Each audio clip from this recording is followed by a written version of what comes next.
What's going on, everyone? This is Jay Wicker, the Real Estateaholics. Hey, man, we're running a little behind today, but everybody can log in as they jump on here. So, give me 1 second here.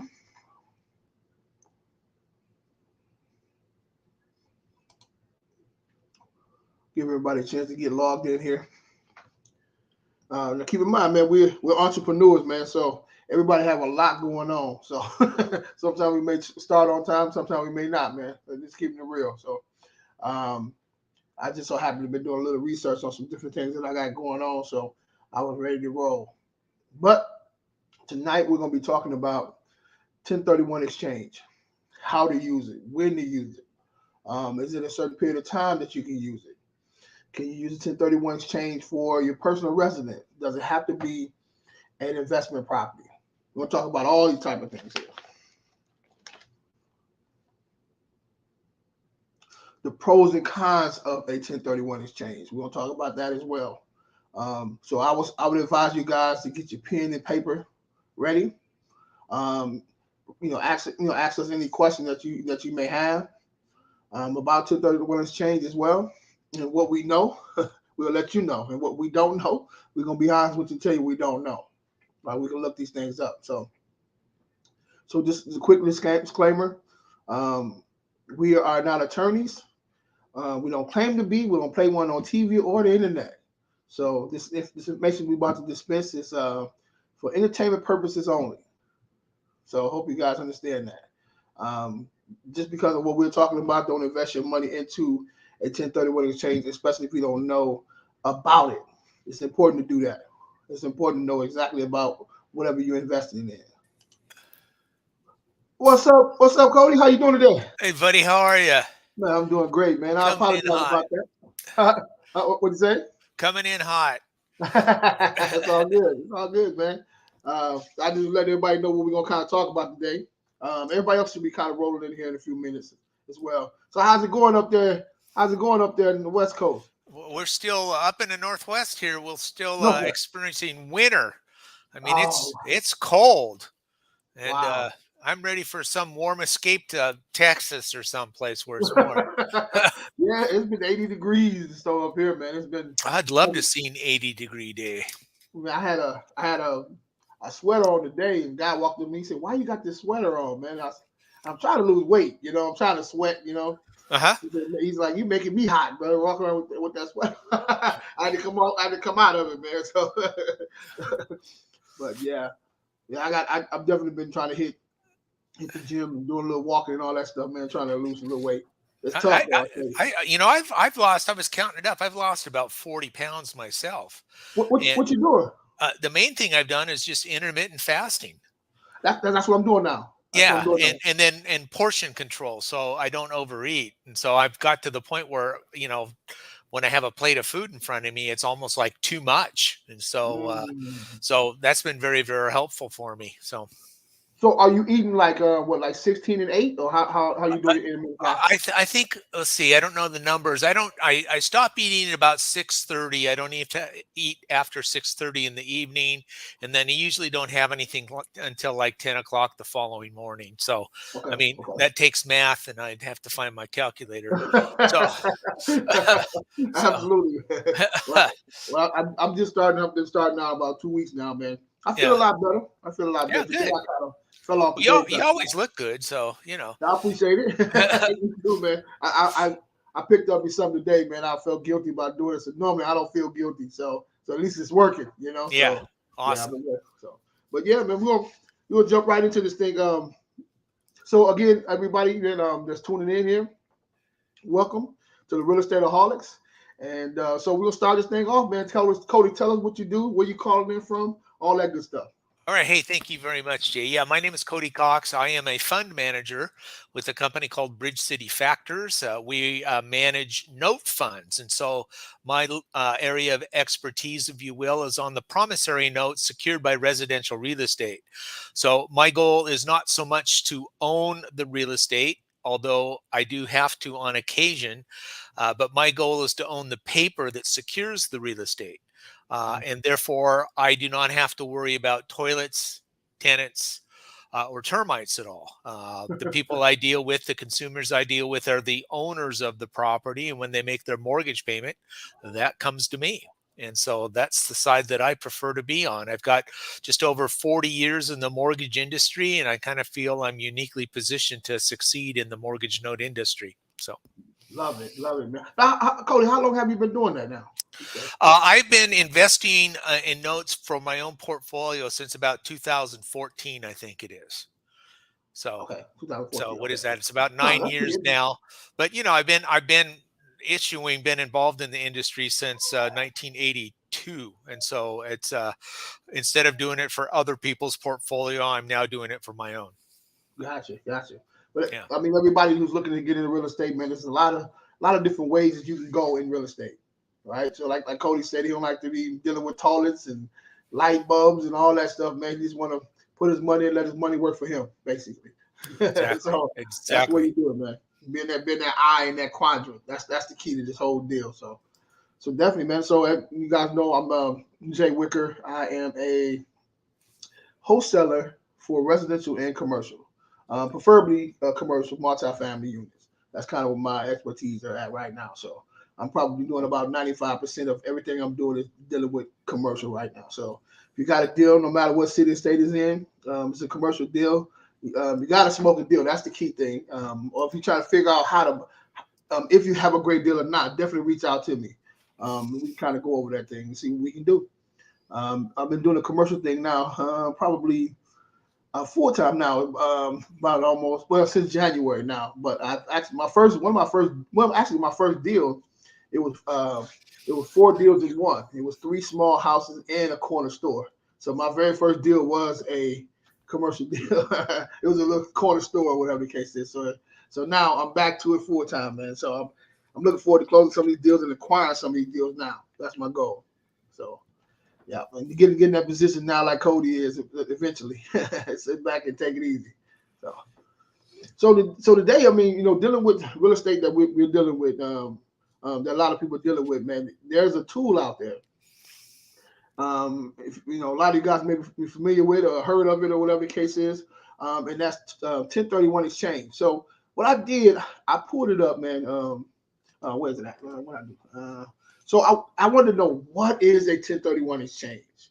All right. So this is what I was able to pull up. So it says under the section 1031 of the United States Internal Revenue Code, a taxpayer may defer recognition of capital gains and relate federal income tax liability on the exchange of certain types of property. So it's tax deferred. It's basically what a 1031 exchange. So, from my understanding, I was thinking that basically you didn't have to pay taxes, but you're basically kicking the can down the road. Basically, is what you're doing in that situation, which can be huge when dealing with real estate. Right. So this now, instead of just paying Uncle Sam up front, you can use that money in order to make more money. And then pay it at the end when you decide to sell. Some people decide not to sell. It is actually when they pass, then it's being paid or whatever the case is. So, but yeah, so it's kicking the cans down the road. So have you ever done one of these before, Cody? Well, dealing in the note realm, we don't have a 1031 exchange type scenario. Again, notes are not considered real estate; they're considered personal property. But I have some good friends that actually run a 1031 exchange company here in the Portland area, and they've helped me set up some self-directed IRAs. But on a 1031 exchange, it's part of the IRS tax code, which you talked about, section 1031, and it does allow you to defer capital gains taxes on investment property that you own. And you have to, when you want to exercise or do a 1031 exchange, there are some restrictions and limitations in that. One of which, of course, is you have to be able to purchase a like kind at the same value or greater value than the one that you're selling. And then there's certain time restrictions as well. So if you sell your current property right now, you have like, what is it? And I'm not quite sure on the time frames, something like 60 or 90 days to 90 days. identify 90 90 days days. to identify the new property to purchase, and then something like 120 to complete the exchange part I of it. think 180. I think it's 180 180. then. Okay. All Yeah. right. Good. Yeah. So those are some of the things to think about. And, oftentimes you find an investor or a landlord who has sold their current property, but finding that like kind to upgrade can prove difficult. So sometimes the timing on that is one of the biggest challenges when dealing with the 1031 exchange. Yeah. So the deal with the thing would be is to basically go find that property first. Or whenever you have that thought process, look, I want to sell this property. It's important to go find that property, or maybe multiple properties that you can buy at one time that equals up to what you're, something more than what you're actually selling for, or whatever the case is. So right. That's probably the biggest thing, man. A lot of people end up paying that capital gains tax because they cannot find it or they wait too long. From my understanding, when that happens, it's like you didn't budget your time right, right? You didn't do something right in the whole mix. You shouldn't have to do that. There's so much real estate out there that shouldn't be an issue. But yeah, so like Cody said, so you got to find something that's equal to where you at or greater. So nothing down, anything down, of course, it blows that whole deal up. You got to pay that capital gains tax. so I was doing some research on it. Can you do your personal residence as a 1031 exchange? From my understanding, you can't. I wasn't quite clear from that. So it's got to be an investment property. It's got to be non-owner occupied investment property. That's correct. Yeah. So if you have a property that's for sale, let's say you own it outright, I guess you say, and you want to go ahead and sell it, you want to kind of avoid taxes or whatever the case is, there's no way to do that in your personal residence. So that's interesting to know. Yeah. Of course, the tax code does say on your personal residence, if you occupy that property, 3 out of the previous 5 years, then you are exempt from capital gains on that up to a certain amount. And I think that might be like $800,000 in proceeds, something to that effect. So you actually can avoid capital gains taxes on the sale of your personal residence as long as you've occupied that property 3 out of the previous 5 years. Yeah. So it's definitely a great tool to use, man. And there's a lot of people out here actually using those, man. Yeah. There's a lot of people actually using it. So definitely, if you have any questions about that, definitely reach out to maybe a real estate attorney, where you can kind of walk you through something like that. Yeah, and there's various companies around the country that specialize in the 1031 exchange. And again, I'm familiar. I've got some people that I know here locally. In fact, it's 1031exchange.com. And so they were pretty early in on it because they got that URL and they've been doing it for like 30 years now. So but there's a lot of folks all over the place that are references or resources for that. Yeah. And the key too is make sure you vet those people as well. Absolutely. It's very important to do that. You want to send that money over to that, you don't go in your hand and go directly to their hands or whatever the case is. And you don't want nobody walking away with your money in your pocket.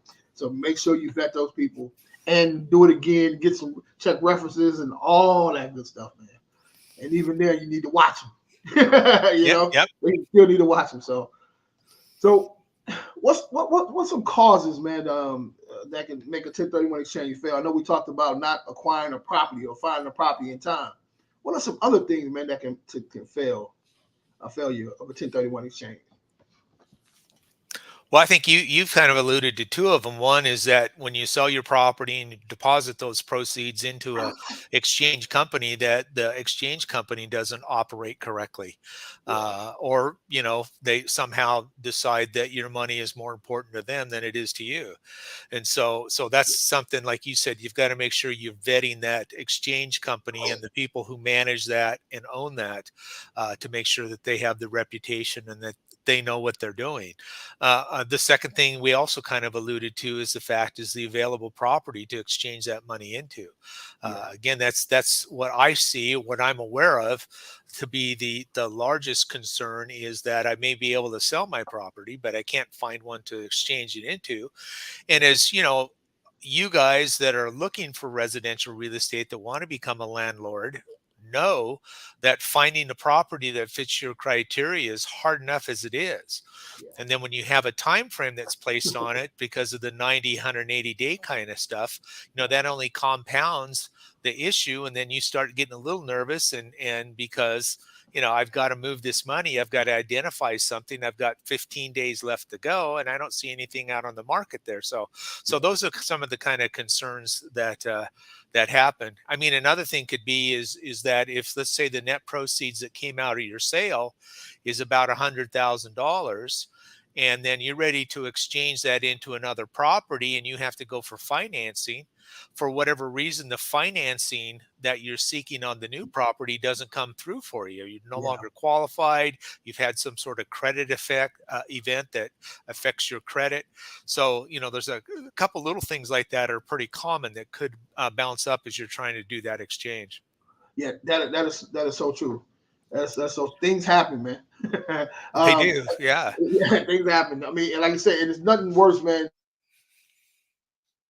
You're having a pile of money that you got to unload, and you got something over your head, and you're worrying about that, right? So you can say, imagine what we talked about, a total of 180 days, I guess, right? After you find the property and all that stuff. So, but that can go by pretty quick, like 90 days or whatever, because that can go by really, really quick, man. And what happens is people tend to buy something that's not really a good deal just to unload the money to avoid paying the capital gains tax. Actually, that's a really good point, Jay. That's a really good point. You force yourself into buying a subperforming or subpar property just so you can meet the deadlines and avoid the capital gains. I think that's really, of the things that we just talked about, that might be the biggest pitfall. You may be successful in completing the exchange, but the property you exchange into is not a good property just because of the time pressures involved. Yeah, that's true. That's true. What is he saying? Related parties. It's only applied to acquiring properties, not relinquished. I'm not understanding that. I'm not really either. Yeah. Come on, jump on, man. I just dropped the link, man. So jump on so you can explain that to us. I don't understand what you're asking. Yeah, definitely jump on. Yeah, so definitely, man. So the important thing, once you know you're ready to sell your property, to acquire another property, at that moment, while it's in your brain, your brain should say, okay, let me start looking now. Don't wait till you actually got a buyer, you got a time, you got in a contract, don't do all that. You start immediately. Start looking for those properties. Calling those brokers up, calling those other wholesalers up, calling whoever you need to call up, and get those deals coming through. And you see something that you like, then you get your buyer, and you kind of match that thing up, man. Because capital gains tax is what? What are we looking at as far as capital gains tax? What's the percentage? Could be 28%. That's a lot. Yeah, depends on your overall tax bracket. The other thing is that you've got to make sure that you never personally put your hands on the money. Because as soon as you personally put your hands on the money, then that negates the 1031 part of it. So the money has to, when you sell the property, escrow needs to disperse it into the 1031 exchange company. All the money, all the proceeds, they have to hold it. And then when you purchase the other property, the replacement property, then that 1031 exchange company will disperse that directly into escrow. So you can't touch the money. It's like trying to do a conversion on a IRA of some sort, or from your 401k to a personal IRA. You can never touch that money, because then it becomes a taxable event. Absolutely. That's the key too. You don't want to touch your hands. Well, once you touch your hands, it's over. You done blown it up now, right? So exactly, you gotta pay that money. Like you said, 20% capital gains tax, man. That hits you hard. Absolutely. And you said something too, man, about you may have, let's say, 100K or whatever that you're going to make off this particular deal, but you've seen something that's worth maybe 130, 140 that you have to get a mortgage on, or maybe more, or whatever the case is. But the way everything is set up right now, what may be something that you can get approved to purchase today may not be the same thing tomorrow. And then now you're really in the dilemma. Yep. So you need to really look at every single aspect, from your credit, make sure that's right, so it can be no issues. Make sure you have you liquid, whatever they require. You make sure you have more than enough. So if something comes up, you still get it done. If not, that capital gain is gonna jump up and bite you. So he said again. He said, "Can you explain how it doesn't work with related parties?" For some reason, I'm not understanding. Um, I don't quite understand what he's trying to say yeah, there, you or got to jump what on, she's man. trying to say. Yeah. Yeah, let me see. Let me drop this link here. I just When you dropped the say link here. related party, do you mean like a relative? If there's a relative involved in that, I'm not quite Yeah, sure yeah, exactly what that question is asking. yeah. I just dropped the link there, so please jump on here so we can answer your question for you. All right. So now we talked a little bit about the capital gains, some of the failures, man, and it could be anything, man. It's like I kind of use the analogy, man, like you bring in a boat to the dock or whatever the case is, right? You got to make sure that everything lines up before you step off that dock into that boat, because one false move, there you go fall in the river, right? That's kind of how Hmm. it is when it comes to that 1031 exchange. So, and you have to get with somebody or get with a company that really knows what they're doing. You have to really vet that company to make sure, because we're talking about your money, right? So Right. make sure they're good. Check all references. Do everything you need to do in order to reasonably know this person know what they're talking about. It's not easy thing from my understanding. So I have never done one, but I've done a lot of research on it based on what we're gonna talk about today. It's like, wow, it's interesting. It's definitely interesting. And that money you're gonna pay for this capital gains tax can be used towards you know other investment properties, so you continue to make more money off of that money that will otherwise be going right to Uncle Sam, right? So you're Yeah. kicking the can down the Yeah. line. So yeah, so that's a huge deal. That's pretty huge. Now, there's a little trick involved in this as well, that not sure I can fully explain. But when you think about somebody starting off with a rental house today, they sell it, they exchange that into a duplex, they sell that, exchange it into another property, and so on and so forth. So they've deferred taxes maybe through 4, 5, 6 different Yeah, events, property exchanges over a period of time. And then my understanding is that there is a way to avoid having to pay those capital gains on the end if that property becomes an inherited property. yeah, So an heir may avoid having to pay capital gains tax on that if they get, and again, I'm not sure on this, would be something to talk with one of these exchange experts. yeah, If they inherit it as part of a trust or through some sort of probate or something like that, since their new gain would be the value of what they were inherited to, that all the past capital gains do not transfer over to the person inheriting. And that obviously takes the original purchaser, needs to pass away before all that could happen. yeah, But I understand that there's a way that that can be, totally wiped out on the back side of things, rather than, because otherwise, when you decide that you're going to get rid of all your properties, you have this capital gains tax you're going to yeah. have to pay. And then, what is your basis that gets calculated on? Is it on the first property you acquire, or is it on the last property you acquire? I'm assuming it's got to be the last property you acquire and whatever gain might be there. And then what happens if your property loses value? So there's a lot of different things that are little nuances that, Yeah. unless you are an expert on this or have done it several times, those are the kind of questions you want to ask when you're talking to one of these exchange companies. What if? What if? What if? Yeah. I Yeah. would say have 1,001 questions for Yeah. Yeah. them. It's very important. Uh, I did a little research on when we talked about syndication. So maybe you got a commercial deal that you have done a syndication on. So one guy asked, are you able to do that with let's say somebody buy you out or whatever the case is? From my understanding, you can't. I didn't get a chance to. I read over it, but I couldn't completely understand what they were saying when it comes to that syndication thing. So, Yeah. but again, reach out to somebody who does that company that does that, and you ask the questions, so that way you get a firm answer on that. And then, a lot of people when they buy these commercial property, it may be 100 people, it may be 50 people that's investing X amount of dollars into these syndication deals, and you can make you Yeah. some good money. But when you get ready to sell this thing, can you take that same money and invest into something else? Maybe you can, maybe you can't. That's something you got to reach out to them people and ask them about that. Well, So yeah, and with a syndication, that becomes an investment into a company, and the company takes your exactly. money and purchases that multifamily property, whatever.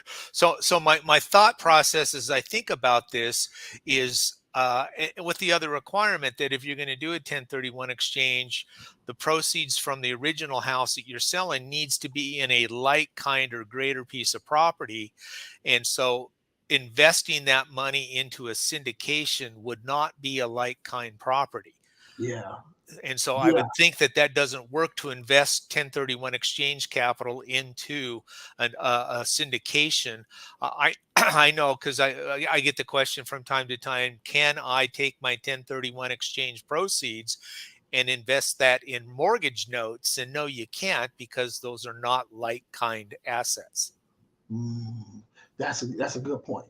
That's a good point. So, so that's interesting because I actually thought about that because I had never did no research on it till now. But once we doing a syndication is actually investing to something like that. But like you said, you actually investing in that company. Correct. Yeah. Wow. I got to reread what I read earlier. So that's a good point. Man, I hope you guys are listen to these Jews, man. Cody, you're dropping them on us. All right. So, what is the 2-year rule for the 1031 exchange? So, have you heard that before? Well, I could guess at it, but I don't know if I'm definitive about that. So why don't you go ahead and answer your question, Okay, and so then I'll tell you if I was right or not. all right. So I just googled this earlier, man. So it said the 2-year holding period starts running on the date of the transfer of the convenience of the last property involved in the 1031 exchange party transaction. So 2 years. So I guess you have to have a property for 2 years then, right? Of the last one Yeah, to what be it able to do sounds that. like in what you said there is that once you exchange money out, you've taken the proceeds from the sale of the first house, exchange that into a new property. You have to hold that property for 2 years Yeah. before you can roll it into another 1031 exchange. Now, the Mhm. question that just comes to my mind as I say that and as I listen to you is because there's a lot of people that will buy a rental house and hold it for a year, and they'll refinance it and take capital out. They'll take money out because the value is increased enough. How Yeah. does that work in a 1031 exchange if some of the money that's coming out of a refinance is part of the 1031 money that you put into that property at acquisition? So that would be another question that somebody could ask when they're going through the vetting process of these exchange companies. Can I refinance after 1 year and pull equity out? Will that Wow. trigger anything from a tax basis? Does that make anything a taxable event? Wow. That's it's so many different things, right?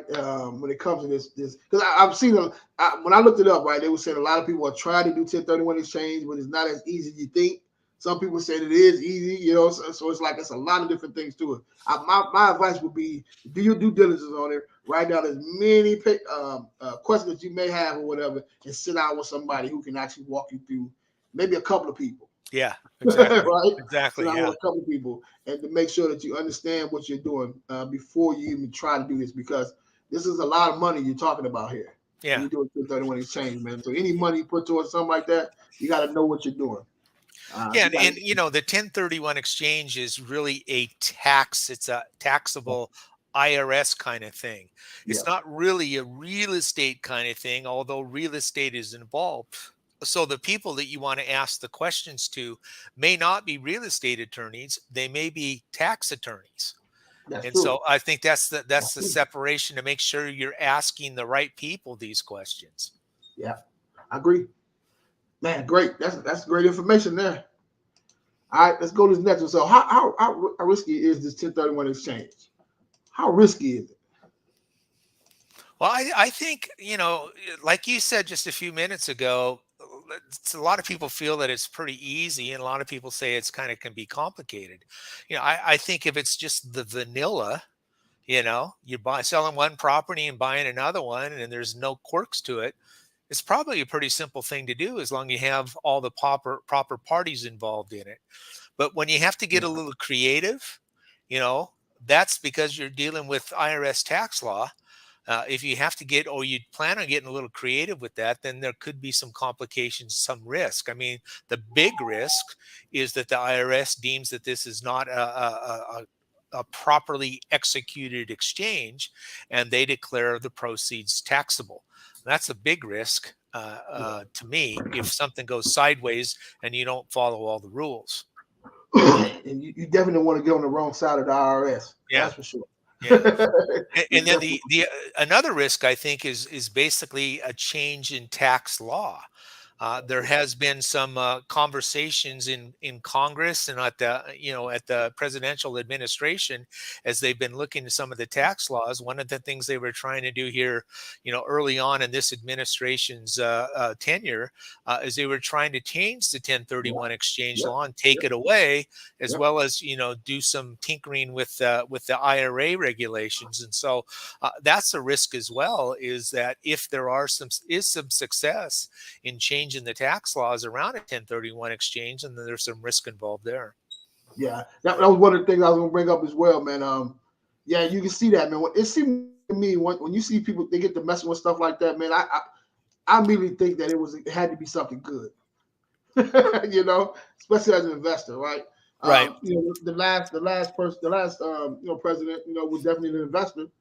So for him to have that in place, it's beneficial for him, right? So that's what But the next person come in there, whatever. I guess he's not an investor, and they get to taking things away, right? Well, and So you, and the I feel in those scenarios that the people that get hurt by that change in legislations are people like you and I, the mom and pops that are just trying to put together a little rental portfolio to help with retirement. Those are the ones that get hurt, where the multinational corporations, or like the Black Rocks, or those kind of big companies that own all sorts of different residential rental investment property, they have the deep pockets, the capital that they can deal with and absorb that change much better. So that's, if we're just playing at the level that we're playing at, I feel that we're the ones that have the greater risk in those kind of changes. yeah, so true, so true, Yeah. man. All right, so here's the next one. Uh, can I pay off my personal home with a 1031 exchange? So you cash out, right? Can I go and pay off my home with that? Is that possible? Well, yes, it is.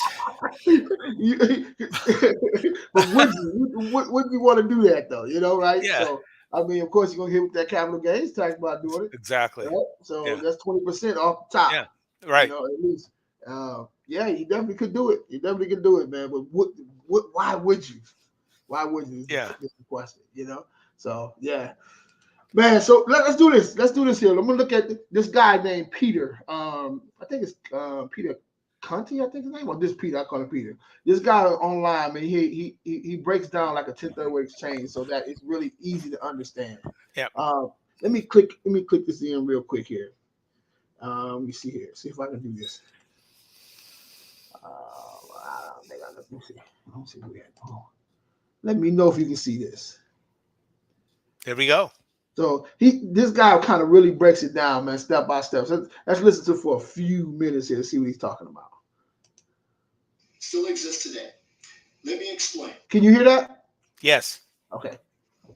This is what I did. I took my single family home rental, had a little bit of cash flow, and I sold it, and I took 100% of my profits, or 100% of my equity, and I purchased a 44-unit apartment building without paying taxes again, right? Not only did that increase my net worth, it also increased my cash flow enough where I could leave my job as an engineer, all right? So let's say that this is you, right? So let's say that you have multiple single-family homes, okay? And you bought them with the intent of using them to assist you with your retirement, or at least set you up for the retirement. But it quite didn't work out that way because of the low cash flow, the number of repairs, maybe the management issues. What do, right? How do you get on track towards retirement? I have an idea, right? how about bundling your multiple single-family home properties and selling them without paying taxes again, and trade up into a Starbucks, into a triple net lease investment where you have no landlord responsibilities and perhaps you have a 15-year lease. All right, let's stop there for a second. So we talked about a little bit about retirement, right? So a lot of us, the mom and pop operations, we want to get us a couple properties and ultimately get up to that point to where we maybe doing a multi-family property, or like Peter just said about, maybe a commercial property. So how he bundled this thing together in order to use a 1031 exchange. If I'm not mistaken, the 1031 exchange, he had to do that, right? So when he sold it, he invested his money into that.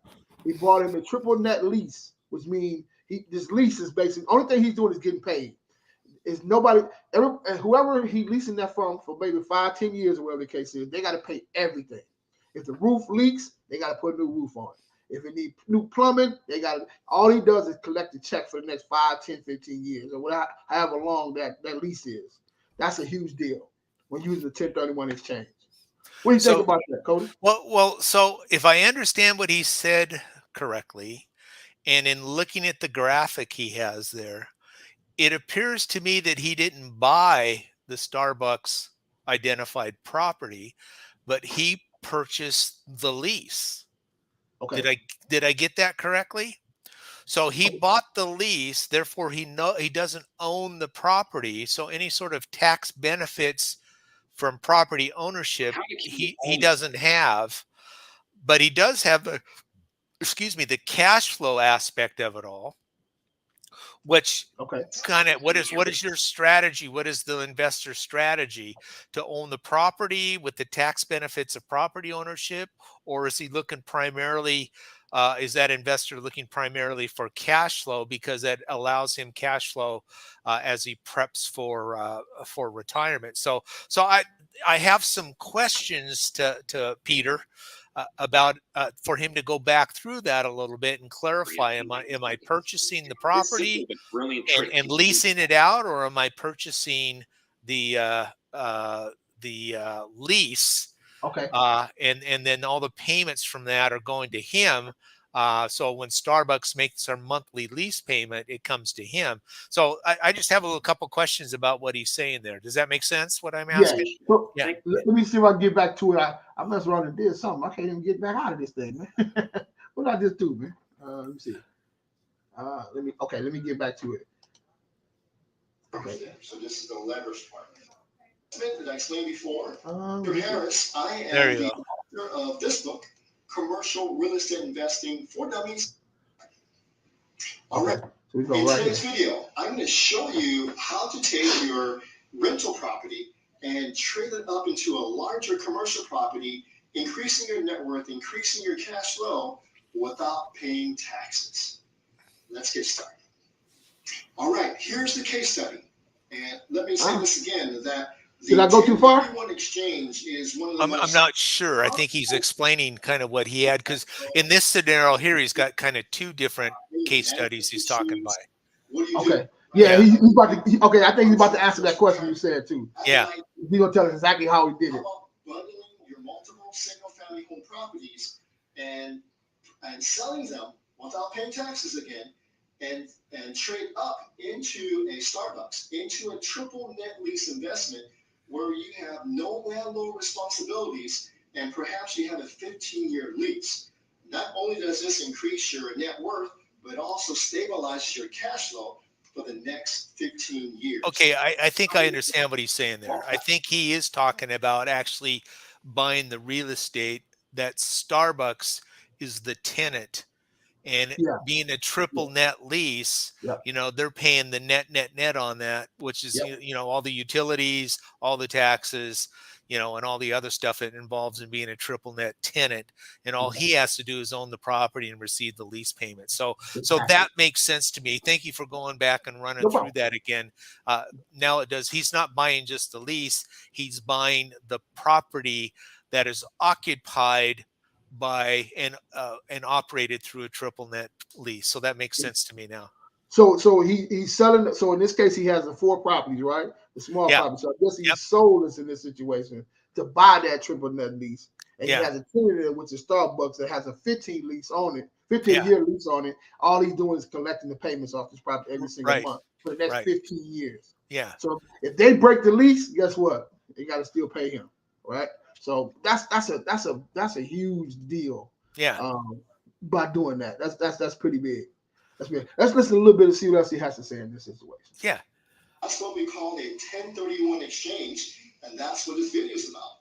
It's also known as a 1031 tax deferred exchange, and that's what I'll be talking about today.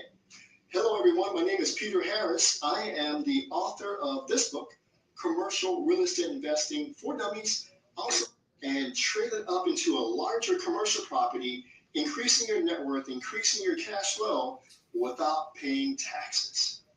Let's get started. All right, here's the case study. And let me say this again, that the 1031 exchange is... And as he goes through here, we'll stop every couple of things to kind of talk about a little bit. One of the most powerful tools out there to build wealth in real estate by paying no taxes or by deferring taxes if done the right way. So I'm going to start this case study off by giving you the problem and then the solution, and then moving on from there so you can really get it. All right, so here's the problem. The problem is you have a single family home with equity. That's a good problem, right? Secondly, you have a little bit of cash flow. That's also pretty good. But here's the problem. Your intent when you started purchasing single family homes were to buy multiple single family homes so that you can increase your cash flow so it can set you up to retire, right?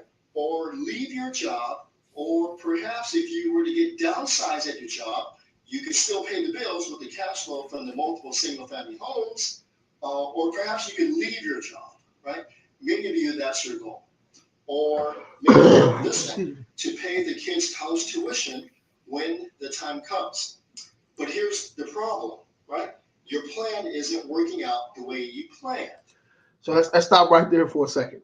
That can be the problem for a lot of people as well, right? So we have this idea of what we're trying to do, especially starting out.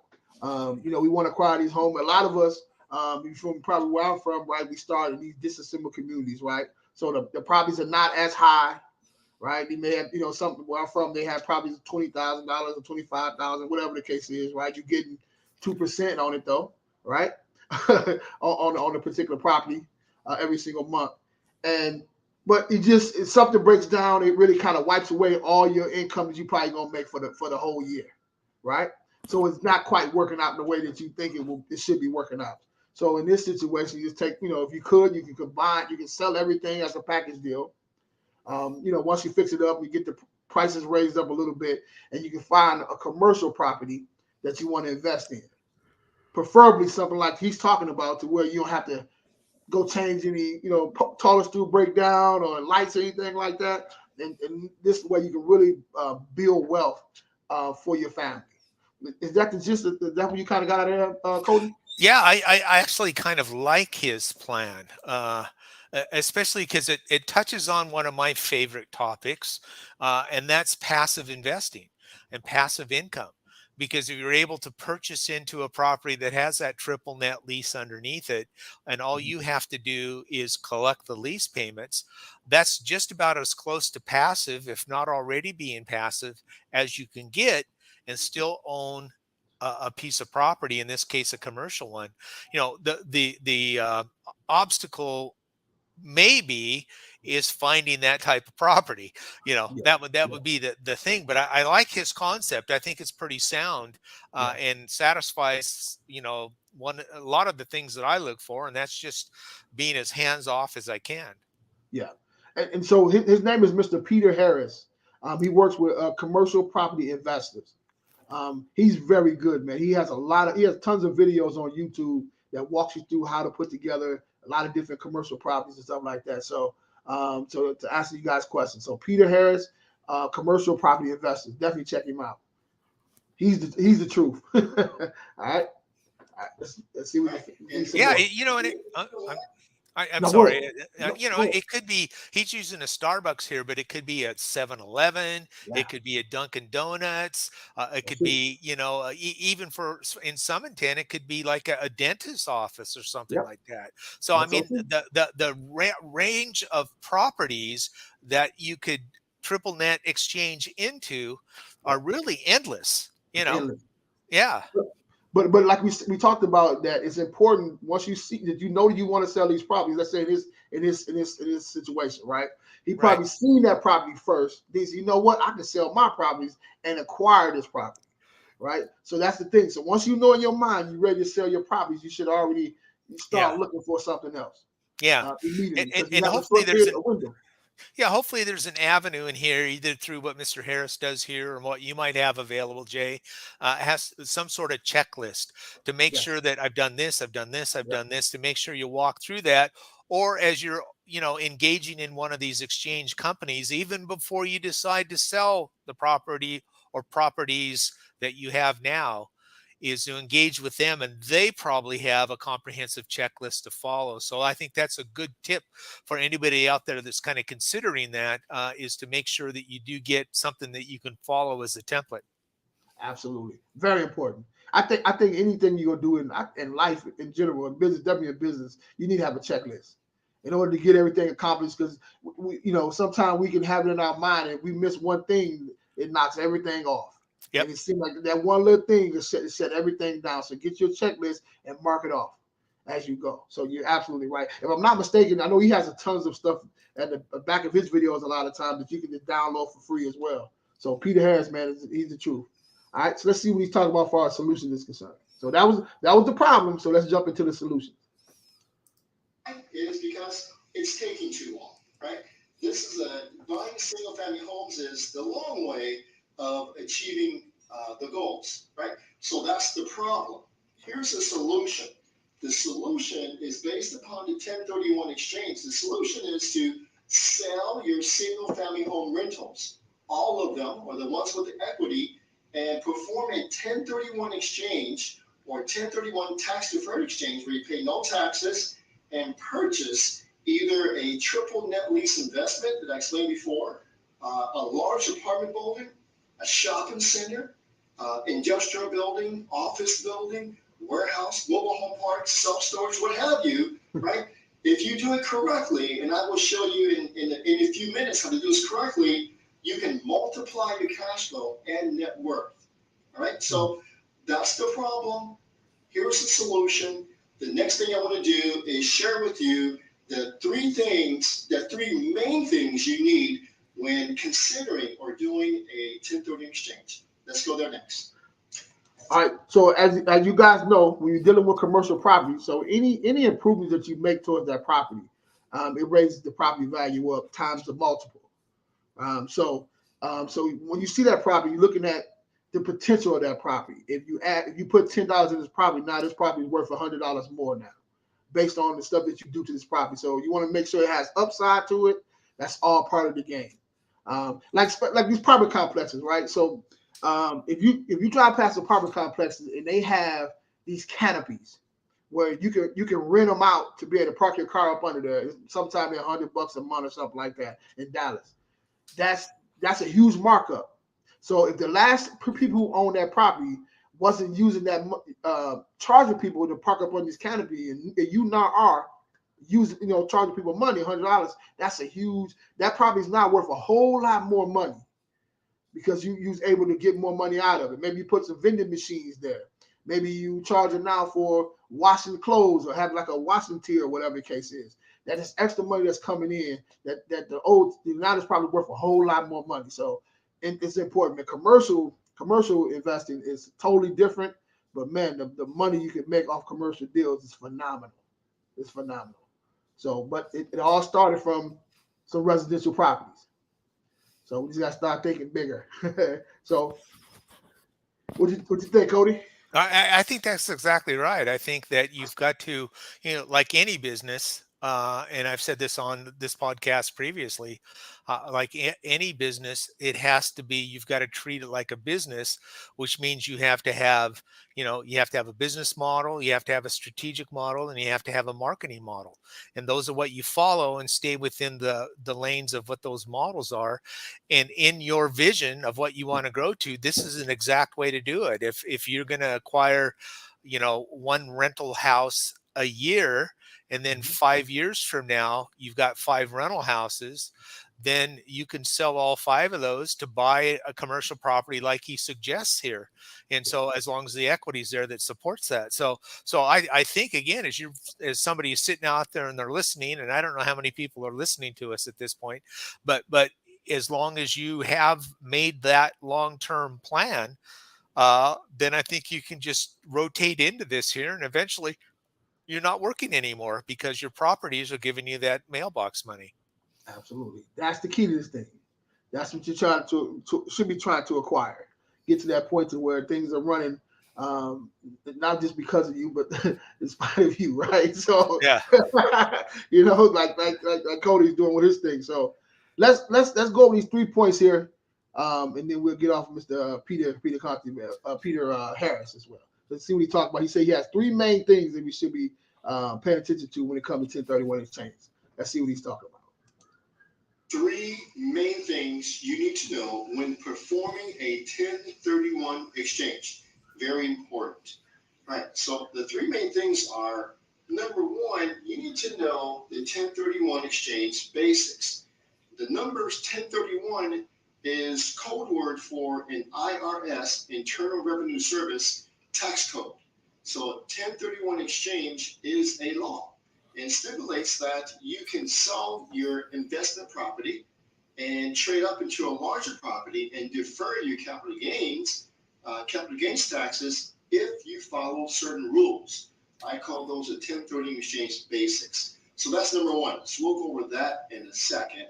So the first main thing is 1031 exchange basics, the inner workings. The second thing is not on the board yet, but the second thing is to know what your profits are. Doesn't make sense to know when you sell your property. You need to know what the profits are so you know exactly what you can trade up into. That's the second main thing. The third main thing is, what are you exchanging into? What is your replacement property, right? So are you selling your single family home rental and you trading up into what? An apartment building, self-storage, office building, retail. Exchange into and which you cannot exchange into. All right, so let's get started with the 1031 exchange basics, the basic rules. All right, so let's go over these basics here. I have this table here, which he's very thorough too. the basics of a 1031 exchange. Right, so 2 things right away is this is your property that you're selling for $500,000, and this is your replacement property that you're buying for $1 million. So the basics, number 1 is your property that you exchange into must be equal to or greater than the property that you're selling. We call this your relinquished property and then your replacement property. So your replacement property must be equal to or greater than your relinquished property. So it is. So you're trading up from a $500,000 to $1 million. So in other words, if you had a property that you have that you're selling for $500,000 and you see something else that's for $400,000, you can't put that $1,000 in your account, right? You can't put that in your account. It has to go either equal or it has to be greater than. See, no money out. Man, can I just put $495,000 in there? And once you take that 5, it blows up everything. Yeah, and that's value. Yes. And so the other question is, the value of your current property is going to be struck at what you sell it for. Yes. And then, of course, the value of the replacement property is what you're purchasing it for. So, those seem like they're pretty hard and fast numbers. You may sell your property at $500,000, but it could be worth $525,000. You're just taking a small discount to facilitate a sale. So it's what you sell it at versus, what the actual true market value may be. So absolutely. Absolutely. Hey, one thing, Jay, can you put the link with this particular YouTube video into the chat box in case some of the other folks would Yes, like sir. to link into this and look at it again a little bit later? Yeah, I So, definitely will. okay, Definitely yeah, will. that'd Yep, be I definitely perfect. will do that. Yeah. All right. property. The second main thing to qualify for 1030 exchanges, the amount of equity that you move forward must be equal to or greater, right? So you must leverage, you must take all of your proceeds here, your profits here, and you must put them into your replacement property. If you do not, if you make $250,000 on your sale and you only move forward $200,000, right? That means your 1031 exchange has failed. You're going to pay taxes on that $50,000, right? And it defeats the purpose of what we're trying to do here: build wealth and buy more assets. So you must bring your total profits of 250 into the new deal, right? Then you have your corresponding mortgage there. So this is the leverage part. So again, the value and the equity must be equal to or greater than the property that you relinquish. Okay, most important rule. All right, so the other thing is, I remember there's lots of rules here, is once you sell your property, you have 45 days to identify your new property, 45 days. And then you have a total of 180 days to close your deal.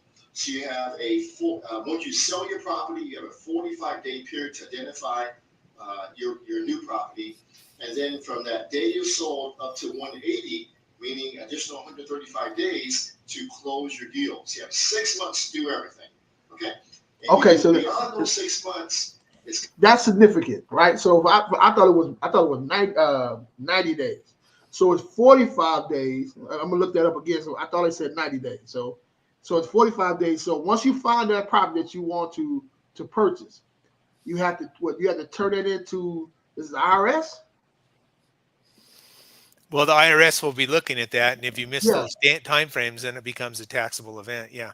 got you. So the IRS, you got to be notified. So even if it's multiple properties, whatever it is, as long as it is equal to or greater, you have to turn those in as well, right? You say, okay, these are the properties I'm looking at. Then after that, we say once your property sold, then you got 180 days, total days to close that deal. So which is what it's basically six months to get it done. So if you're not able to get it done in these 6 months, it's something that you did wrong, right? Big time. Yeah, and you would think that the exchange company that you have moved your money into to hold while you're going through this process, they'll probably have a requirement upon them that they need to notify the IRS Yeah, if you don't exchange out that money within the 180-day time period. absolutely, absolutely. All right, excellent. considered a failed 1030 exchange, and you have to pay the taxes. We call that boot. Okay. Oops, The last thing is you must use that's a a technical real estate term. intermediary or a qualified 1031 exchange company. Those are everywhere on the internet. You can ask your escrow company for who they use or who they approve to do your deal. So they must be a qualified company. Not anyone can complete your 1031 exchange. It's called a qualified intermediary or QI, right? So those are the basic rules. Now, when you sell your property and you're in that 45-day identification period, there are 3 rules that you need to go by, right? So the first rule to identify your next property, your upleg, is called the 3 property rule, where you can identify up to 3 properties, Okay. right? And you can close on just so long as you close on one of them and they're greater than 500,000 your property that you sold, then you're okay. So you can choose up to 3. That's the 3 property rule. Next, we have the 200% rule, where you can identify an unlimited number of properties, but it can't exceed 200% of the property that you relinquish. Got it? Okay. And then we have the 95% rule, where you can identify more than 3 properties, but you must purchase at least 95% of all the properties that you identify. Right? Okay. The most popular out of the 3 is the very first one, because it's the simplest. That means that once you sell your property, you can identify 3 properties and just purchase one, so long as it's greater than or equal to the value here, and you move forward all your equity. Okay. All right. All right. So man, he really broke that down, man. Yeah. he never lets me down, man. That's a good guy. I owe him some money. I ain't gonna lie. I did some real estate off basis of stuff I've learned from this guy. So I owe him some money when I see him. So listen, man. I think that was a lot of good information about the 1031 exchange, man. And I know now when I'm talking to some people, I can speak a little bit more about it, and telling them about it. Although I've never done, I'm not gonna lie, say I have done one of these before. I've never done it before, but I know it's coming. It's coming. So I'm just starting to get this information now. So, and I definitely, all you guys, so again, this guy that we just went over, his name is Peter Harris. He was a commercial property investor. I will send you guys a link to this YouTube channel and his website as well. And yeah, man, go on YouTube and look at a lot of his videos. Man, he have a lot of good information for commercial stuff. So he's a coach, he's a mentor. So I've been listening to this guy for years. So he's pretty good, man.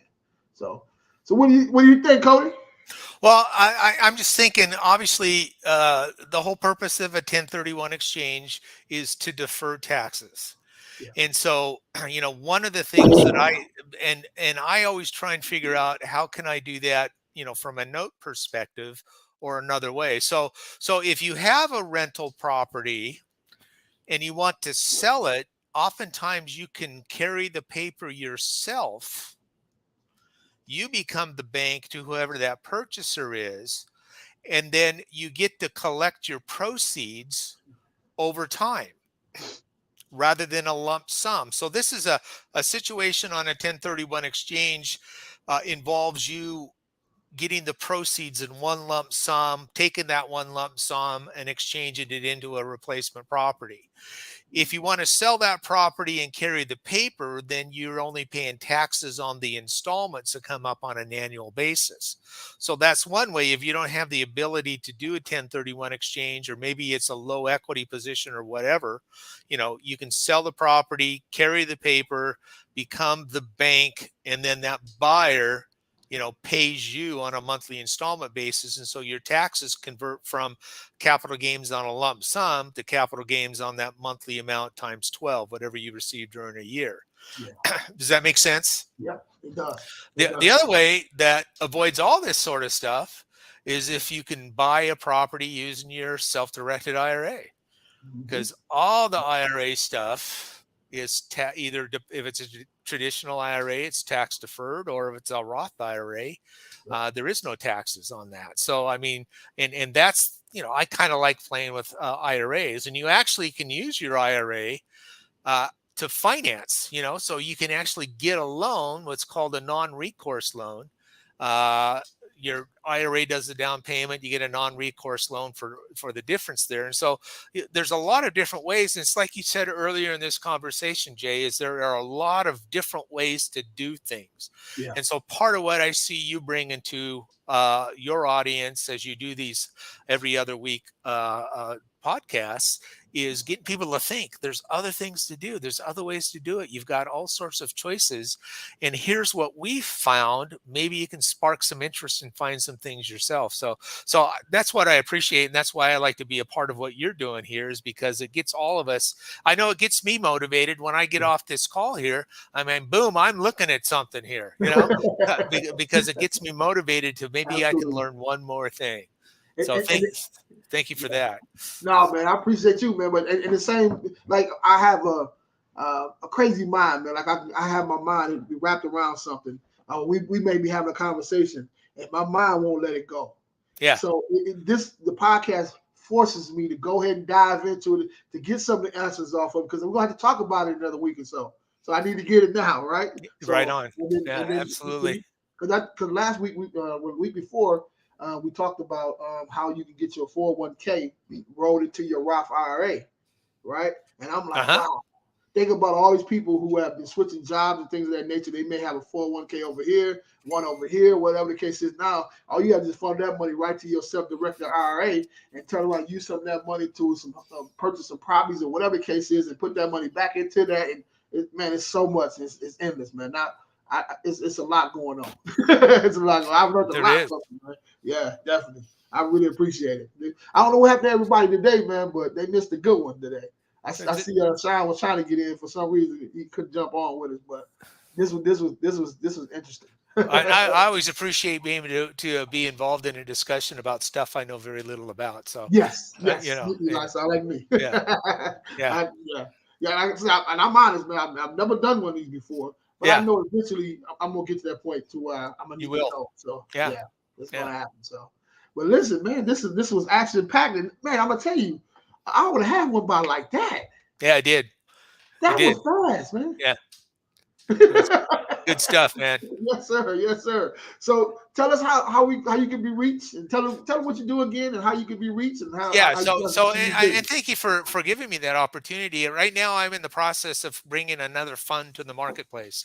I'm working on all my details, working on the executive summary to put together what's called the private placement memorandum. I've got my attorney in DC pretty much ready to go and turn this into actually some legal documents. But what I do is I'm a note investor, although I run a note business, and those are two different things.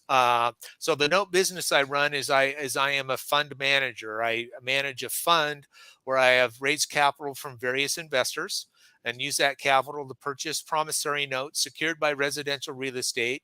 And then the payments that those borrowers make from us, we take that, pool the money, and then disperse that out to the investors on a quarterly basis based on their percentage of ownership into the fund LLC. And then I get, a little slice off that myself. And so that's what I do is for folks who want to approach this real estate business from a passive basis, because one, they don't have the time to go in and research all this kind of stuff, because it takes some research, it takes some networking, it takes some sources, attorneys, and all sorts of folks to get involved with this. They don't have the time, or maybe they just don't want to, but they have a pocket full of capital that they want to deploy and do that. Then a passive investment is the best way to go for those type of individuals. And as like you said, anytime you want to do that, they have to vet the sponsor. And so you've got to make sure that whoever you're dealing with, who you're going to deposit your money with, knows what they're doing. They're of good reputation, and they're honest, and they're going to pay you the return. And so that's what I do is I help people, especially folks that are, they have undeployed IRA money. I help people, just like many people probably on this call, that want to get involved in something. They want to improve their net worth, but they don't exactly know how to do it. And they don't have the time or perhaps temperament to get involved in doing it actively. So I provide them a passive opportunity. Absolutely.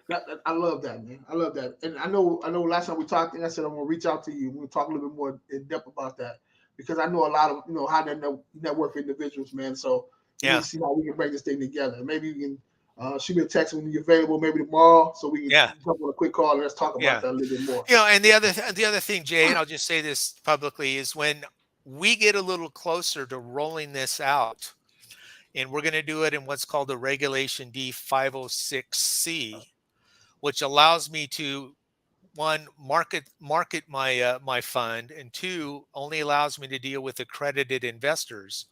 And if you have some folks that want to hear more about it, I'll fly myself down to where you're at, and we'll have a big meeting and maybe buy some dinner and give me an opportunity to talk in front of those folks. So, I'm willing to come down, because I'm just raring to meet you face to face. Absolutely. So, let's do it. Yeah. Let's do it. Yeah. Absolutely. So listen, man, this is I love it, man. I love it, man. Like I said, I'm just like you, man. I like to talk about stuff that I really don't know a whole lot about, right? But I'm a huge fan of real estate. I'm going to start calling you Mr. Curious, because that's what you are. You are curious. Yes. And actually, this thought about 1031 exchange came from Jason. Oh, last cool. time we were on a call at the end, he said, "So what you want to talk about?" He said, "I think he said 1031 exchange or something." And I remember somebody said that, and I was like, you know what? Let me pull that up. We do a little research on it. So, but yeah, whenever you want to come down, let me know, man. I'll let you know. Let's talk a little bit more about that, man. Sure. So also, man, so you guys out there, man, will get into some commercial stuff, man. Let me know. Reach out to me. We're getting ready to do some amazing stuff, and we want to do a kickball tournament for some real estate investors and stuff like that. So if you guys want to be a part of that, definitely reach out to me as well. It's going to be here in Dallas, Texas.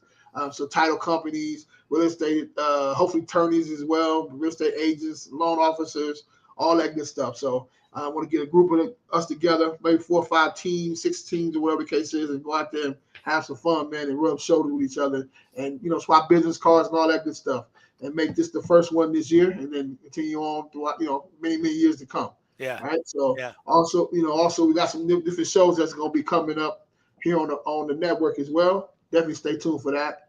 And hey, reach out to me, man. Oh yeah, one more thing. So I just made a post, guys, out there for you guys who are looking to get into wholesaling. I know a lot of these wholesaling coaches are charging you guys $10,000 to do this and do that. No. You don't need to do that at all. Reach out to me, man. Let's make this thing happen. We talk about $99. We'll do like a 2-week deal, and we'll walk you. It won't even take that long to get it done, because immediately I want you guys making calls, right? But in 2 weeks' time, you're ready to go. $99. That's it. That's gonna make you some money.